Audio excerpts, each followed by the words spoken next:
É, bom dia, boa tarde, boa noite para quem, para o horário que você está assistindo esse vídeo. Nosso grupo, composto por eu, Jonathan Júnior Nascimento Vieira e pelo Lucas Rodrigues Carvalho, que está acima, iremos falar sobre filtro passa-faixa ou passa-banda para o nosso trabalho de modelagem. Vou ser um pouco mais breve, falando de introdução aqui, nossos objetivos, né? O filtro passa-faixa ou passa-banda, quando conhecido, é um circuito projetado para permitir a passagem de sinais dentro de uma determinada faixa de frequência, né? Atenuando aqueles abaixo ou acima dessa faixa. Esse tipo de filtros é amplamente utilizado em sistemas de comunicação e instrumentação, como apresentado mais para frente. Pode passar. E processamento de sinais, né? Onde que é necessário isolar sinais de interesse, eliminar ruídos ou interferências fora da banda desejada, como está exemplificado como sintonização de rádio e TV, sistemas de telecomunicação, processamento de áudio e instrumentação biomédica. Brevemente sobre algumas características do filtro passa-banda. Ele possui uma faixa de passagem, que é definida pela frequência inferior e pela frequência superior. Tem a faixa de transição e a de corte. A de transição é entre a faixa de passagem e a de corte. E a faixa de corte é onde as frequências vão atenuar. Alguma outra característica é que é a seletividade. Quanto mais alta a seletividade, mais alta é a qualidade do filtro. E um filtro passa-banda nada mais é do que um filtro passa-alto com um filtro passa-baixo. Aqui vemos uma topologia padrão genérica de um filtro passa-faixa ou passa-banda, né? Onde que nós temos um RC em série conectado na entrada V-, e um paralelo entre R2 e C2 numa realimentação negativa, é, indo conectado no V-. E o V+, ele é conectado direto no terra. As fórmulas para a frequência de corte é dado para a frequência inferior é igual a 1 sobre 2 π R1C1, frequência superior é 1 sobre 2 π R2C2. Falando sobre a nossa polarização, o que a gente definiu como nossa banda de passagem foi a frequência inferior em 340 Hz e a frequência superior em 3.300 Hz.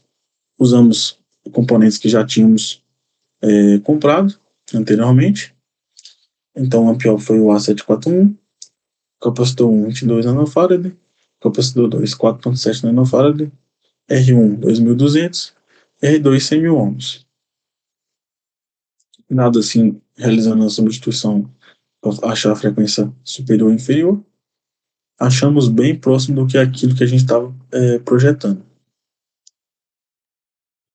Falando um pouco da modelagem, a gente tem aqui um sistema de segunda ordem, pois temos dois armazenadores de energia.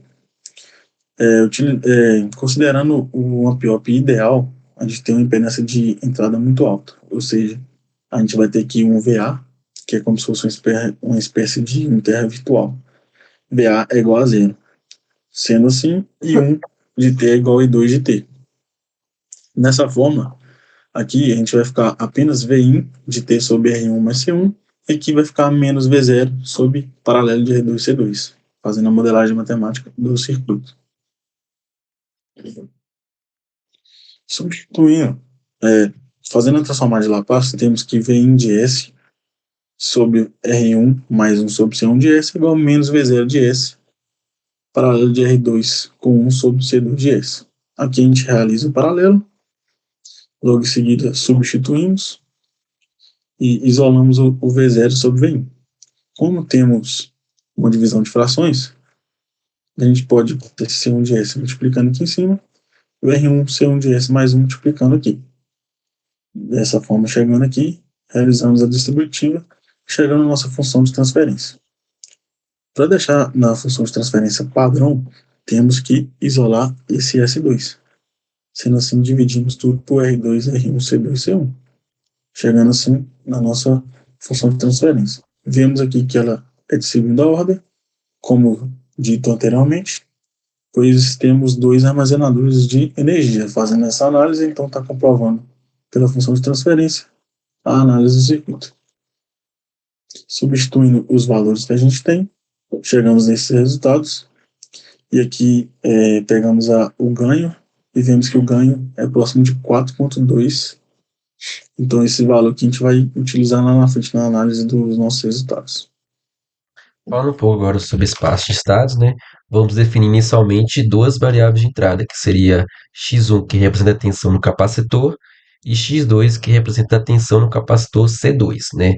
E para poder também análise de cálculo, também representamos aqui que a derivada da tensão no capacitor é igual a corrente dividido pelo C1. Isso vai ser utilizado para poder substituir as equações para poder achar o espaço de estados. Pode passar. Temos aí então que a corrente IC1 por análise do circuito é igual a é igual a V1 menos VC1 sobre R1 e IC2 ser igual a 1C1 menos VC2 sobre R2. Esse ponto agora, o que tinha a fazer vai ser apenas operações matemáticas, onde que vamos substituir, chegando às expressões finais da derivada de x1 e da derivada de x2. Pode passar. Sendo assim, achamos a nossa matriz de estado, onde que ela representando por x é igual a AX de t mais BU de t, representado pela matriz menos 1 RC1 0, menos 1 R1 C2 e menos 1 R2 C2 é a matriz A. A matriz B é representada por 1 R1 C1 e 1 R1 C2. A matriz C, que é representada a matriz da saída, né? Ela é dada pelos 0 e menos 1, e a matriz D é representada apenas pelo 0. E aqui substituímos pelos componentes, valores dos componentes que nós temos, onde que a matriz de saída foi igual ao que a gente tinha calculado. Aqui vemos um diagrama de blocos, onde que nós temos a parte em série, né, do R1 e 1 sobre CS. Lembrando que aqui já está no domínio S, então ele é representado como 1 sobre C1 S, né, e o C2 também é representado como 1 C2 S, e o R, como é apenas parte real, fica apenas R1 e R2. Para poder fazer a simplificação desse diagrama de blocos, a gente utilizou propriedades, né, de simplificação para eliminar apenas o somatório, né? Aqui embaixo vamos fazer uma parte mais ao vivo, como seria essa simplificação, onde que o primeiro bloco vamos representar como H1 e o segundo bloco vamos representar como H2. Então, então seria a entrada, né, V1 de S, que seria multiplicada, que seria entrando num bloco, né? E esse bloco seria representado pelo H1 sobre 1 menos, que está entrando pela parte negativa, H1 vezes H2. Essa é a simplificação desse diagrama de blocos, onde que H1 é representado por R1C1S mais 1 sobre C1S, e H2 é representado por menos R2 C2S mais 1. Só para simplificar o diagrama de blocos e ficar mais visível para todos. Deixa eu passar. Falando um pouco sobre os resultados obtidos, como anteriormente nossa intenção era achar o V0 sobre V1, a gente achando um ganho. Então, que o maior ganho desse circuito ele vai estar na frequência central, que ela é dada por raiz de frequência inferior vezes frequência superior. Substituindo os valores, temos que nossa frequência central, onde possui o maior ganho, ela está próximo da casa de 1055 Hz. Nas frequências de corte de um filtro, tanto inferior quanto superior, o ganho de tensão esperado pelo circuito é aproximadamente 70% em relação ao ganho máximo na banda passante. E o ganho máximo da banda passante está na frequência central. Corresponde a uma atenuação de 3 dB, define a largura de banda útil do filtro. Aqui nessas imagens tem nossa montagem física no laboratório, onde tem nossa protoboot com circuito, a fonte de alimentação, temos aqui nosso gerador de sinal e o osciloscópio conectado a um computador. A primeira coisa que a gente fez foi uma simulação no LT-Spice. Estou utilizando a frequência próxima da frequência central, utilizamos 1060 Hz, aplicando aqui um sinal de entrada de 1 volt. Temos aqui, para representar, igual eu falei anteriormente, o VA, ele é zero, aqui está representado, está comprovado que ele vai ser 0 volts. VI em preto, mostrando que ele está próximo de 1 volt. E Vout em vermelho, mostrando que ele está próximo aqui do 4,2 volts, como calculado anteriormente, graças à função de transferência. A gente vê que realmente o ganho está próximo de 4,2 na frequência central, onde vai ser o maior ganho do circuito. Esse aqui já são os dados obtidos no laboratório. Utilizando a frequência central, temos que a tensão de entrada é 1 volt, tensão de saída é próximo dos 4,2 volts, como esperado no calculado e no simulado. Passando aqui, utilizando a frequência inferior, a tensão de saída está próximo dos 3 volts, que é o esperado. É 70% do maior ganho que é na faixa central. Aqui do laboratório, também bem próximo.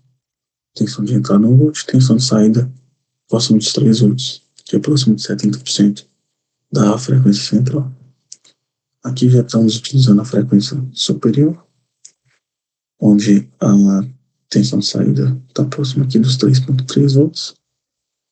Sendo assim, seu ganho de 3,3, próximo de 70% também da frequência central, do maior ganho. Aqui são os dados do laboratório, bem próximo também do simulado, próximo do calculado com a função de transferência. Aqui utilizamos a frequência de 50 Hz, está abaixo da banda de passagem, para comprovar que o ganho vai atenuar fora dessa banda de passagem que escolhemos. Sendo assim, comprovado que o ganho em 0,8 está atenuando fora dessa banda de passagem que a gente definiu. Aqui está colocado no MATLAB, são os 3 gráficos, também bem próximo do simulado e próximo do real.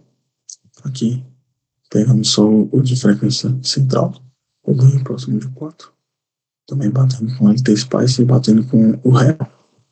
Aqui é de inferior, a nossa de superior, e aqui fizemos sobrepondo elas para mostrar que o maior ganho está na faixa central, que aqui de verde, e na faixa de azul e de vermelho está próximo de 70% da faixa central.